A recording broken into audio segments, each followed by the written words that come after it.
देश में केंद्र सरकार ने अब सड़क और टोल से जुड़ा एक नया नियम लागू कर दिया है, जिसमें अब टोल कलेक्शन के लिए अलग सिस्टम लागू होगा। सरकार के इस नए नियम के अनुसार सैटेलाइट आधारित सिस्टम के जरिए इलेक्ट्रॉनिक टोल कलेक्शन को शामिल किया गया है। यानी अगर आसान भाषा में समझें तो अब सैटेलाइट के जरिए टोल टैक्स की वसूली होगी।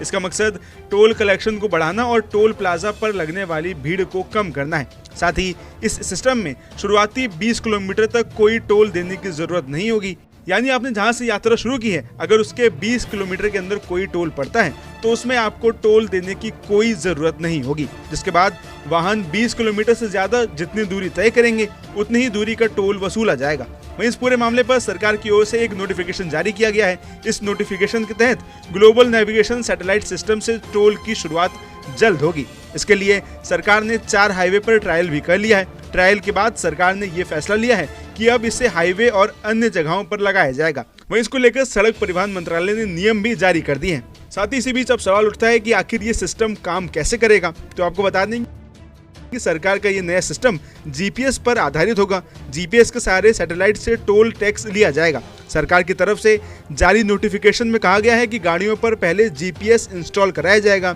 जीएनएसएस ओबीयू वाली गाड़ियों के लिए एक स्पेशल लेन तैयार की जाएगी और अगर कोई अन्य वाहन इस लेन पर आते हैं तो उनसे दोगुना टोल टैक्स वसूला जाएगा। वहीं जिन गाड़ियों पर नेशनल परमिट नहीं है उन्हें एक दिन में दोनों तरफ से 20 किलोमीटर की यात्रा के लिए छूट दी जाएगी। मौजूदा नियम के अनुसार अगर कोई व्यक्ति एक टोल से दूसरे टोल तक यात्रा करता है तो पूरी कीमत उसे देनी होती है। साथ ही फास्टैग की तरह ही ऑन बोर्ड यूनिट यानी ओबीयू भी सरकारी पोर्टल के जरिए उपलब्ध होगी। उन्हें वाहनों पर लगाया जाएगा। साथ ही टोल इससे लिंक बैंक खाते से कट जाए।